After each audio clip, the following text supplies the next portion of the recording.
Olá, amigos e amigas, Diácono Beto Briscancini, Paróquia São Miguel Arcanjo, Arquidiocese de Maringá, para o nosso quinto estudo sobre a formação do cânon bíblico. Iniciemos o estudo de hoje invocando a Trindade que é santa, Pai, Filho e Espírito Santo. Amém. Nós já vimos bastante coisa, nos 4 vídeos anteriores. Nós vimos uma introdução sobre toda a formação do cânon bíblico. No segundo, a gente viu uma distinção muito grande, a divisão entre o Antigo e o Novo Testamento, entre o cânon grande e pequeno que os judeus acabaram por adotar, aqueles que viviam em Jerusalém, o cânon pequeno, e aqueles que viviam fora de Jerusalém, o cânon grande, que incluía os livros escritos em grego. No terceiro vídeo, nós falamos mais especificamente sobre a formação do Antigo Testamento, clareando um pouco mais sobre a questão da aceitação ou não dos livros escritos em grego, que formaram o cânon pequeno, somente os escritos em hebraico, e o cânon grande, os que foram escritos em grego e hebraico. Já no quarto vídeo, nós olhamos a formação do cânon bíblico do Novo Testamento, e como que surgiram esses textos, e como que eles começaram a ser aceitos pelas comunidades. E depois, aquela leva enorme de livros apócrifos que estão por aí rodando até hoje, mas que não tem elementos que a igreja considera importante, como proximidade com os apóstolos, até a terceira geração, serem usados nas primeiras liturgias e não conter erros teológicos. E aí a gente viu que a igreja devagar foi montando esse cânon. Alguns lá, outros aqui, ela juntou tudo aquilo que havia de comum sob o Espírito Santo e fez o cânon. E hoje nós vamos olhar um pouquinho, neste quinto estudo, sobre as diferenças entre a Bíblia católica e a Bíblia protestante.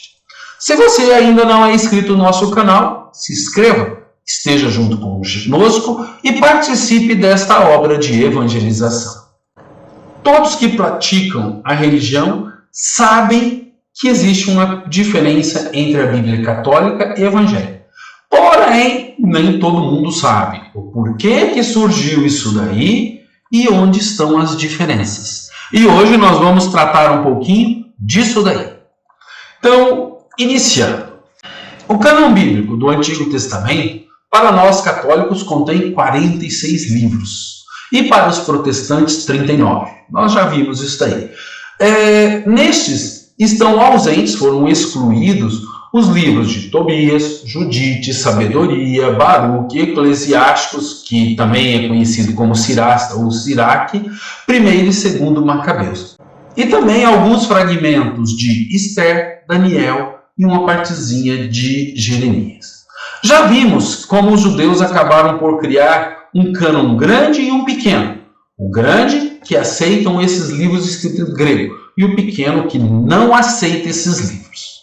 Além das Sagradas Escrituras e da tradição, a Igreja Católica está embasada também no magistério, ou seja, no seu próprio ensinamento, ao longo de séculos. Não sou eu que estou falando aqui, é alguém que vem falando, que vem, refletindo sobre isso, e às vezes há muitos séculos. Nós não estamos falando de anos apenas, mas séculos.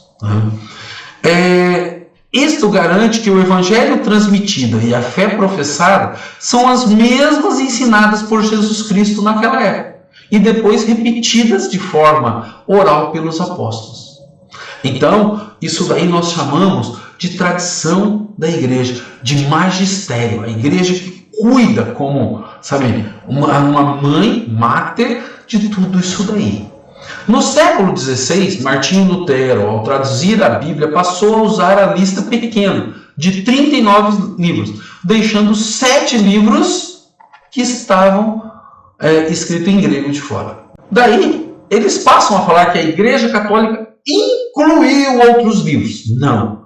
Na verdade, eles excluíram. Por quê? Porque isso daí foi definido já pela Igreja, os próprios judeus definiram isso no ano 86 de forma veemente no Concílio de Jano. E a Igreja sempre utilizou a lista longa dos judeus da diáspora, que tem os livros em grego. Não fomos nós quem acrescentamos, foram eles que tiraram. Esses 7 livros a menos na Bíblia protestante já se encontravam na versão grega da Bíblia chamada Septuaginta, ou tradução dos 70, e faziam parte do texto grande em hebraico. A partir disso, os protestantes decidiram abolir definitivamente os 7 livros de seu cânon. Jesus deu a ordem aos apóstolos: ide pelo mundo todo e pregai o evangelho. E o mundo daquela época falava o grego. Vou falar de novo, falava o grego, que era equivalente ao inglês de hoje, a língua universal. Assim, os apóstolos começaram a pregar em grego. Mas como se dava isso se a Bíblia estava escrita em hebraico? Os apóstolos passaram a utilizar uma tradução da Bíblia do hebraico para o grego, denominada Septuaginta, que havia sido elaborada em Alexandria, né? Lembra, 300 anos antes, conforme essa lista que aceitou os livros em grego que nós já vimos no segundo e no terceiro vídeo. Mas e o Novo Testamento? O Novo Testamento ainda estava sendo elaborado. Eles estavam vivendo o Novo Testamento. Das 350 citações que o Novo Testamento tem em textos do Antigo Testamento, 300 citações são do texto longo, da Septuaginta, do texto escrito em grego, traduzido para o grego. E apenas 50, um sexto, acabou ficando com o texto da lista pequena, escrito originalmente em hebraico. Isso para nós dá uma diferença muito grande. Os conflitos entre os judeus, nós acabamos aceitando o cânon longo. Por quê? Porque ele é maior, porque ele traz mais elementos para entender a fé e assim por diante. Então, nós não podemos falar que isso daí é uma questão... Não, é uma questão de visão. Deus se comunica só em uma língua ou não? Essa é uma definição evangélica muito importante. Porque Deus se comunica de muitas formas e de muitas maneiras, e não exclusivamente por uma língua. Essa questão voltou a ser motivada, ela que tinha sido superada na Igreja Católica, Depois, Martinho Lutero trouxe isso à tona, em torno dos anos 400, quando ele colocou os livros deuterocanônicos, conforme vimos no vídeo passado, e depois Martinho Lutero acaba novamente trazendo isso em volta, quando ele pega o cânon pequeno e traduz os livros do cânon pequeno, do hebraico, para o alemão. E aí a Bíblia que ele traduz tem 39 livros no Antigo Testamento com 27 do Novo Testamento. No Novo Testamento em nada muda. Aceitaram ipsis lipsis o que a igreja colocou. Mas no Antigo Testamento não colocaram como canônicos os 7 livros escritos em grego.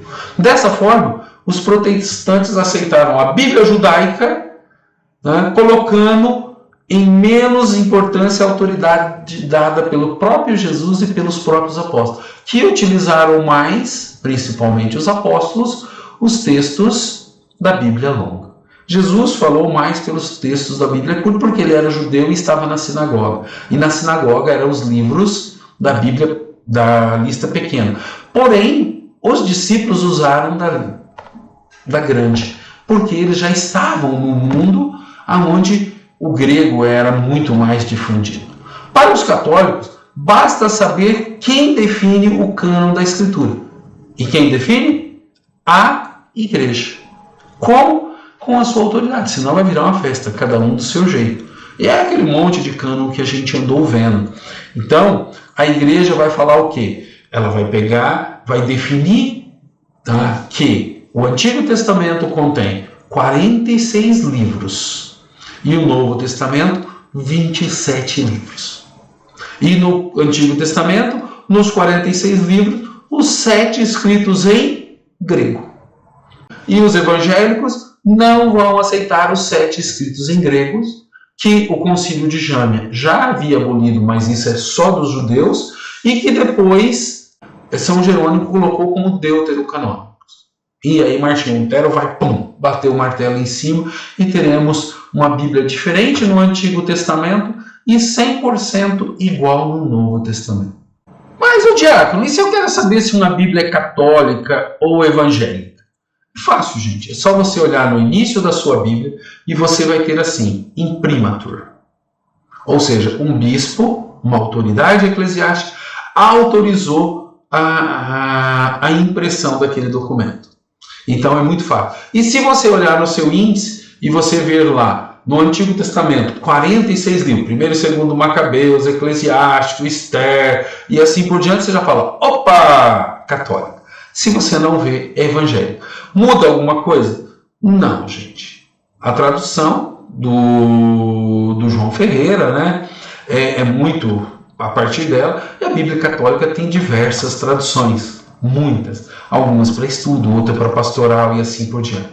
E aconselho sempre a utilizar uma Bíblia Católica, pois embaixo tem as notas de rodapé que nos ajudam muito a entender, e fora isso, ela é mais completa, com os 7 livros escritos em grego, que muito nos revelam sobre Jesus Cristo. Legal, né, gente? É muito interessante entendermos isso. E não deve haver divisão. Graças a Deus eu tenho muitos amigos evangélicos que estudam pela Bíblia Católica. Porque ao estudarem pela Bíblia Católica, tem mais acesso à palavra de Deus. Sigamos juntos nesse nosso estudo. Paz e bem a todos e a todas.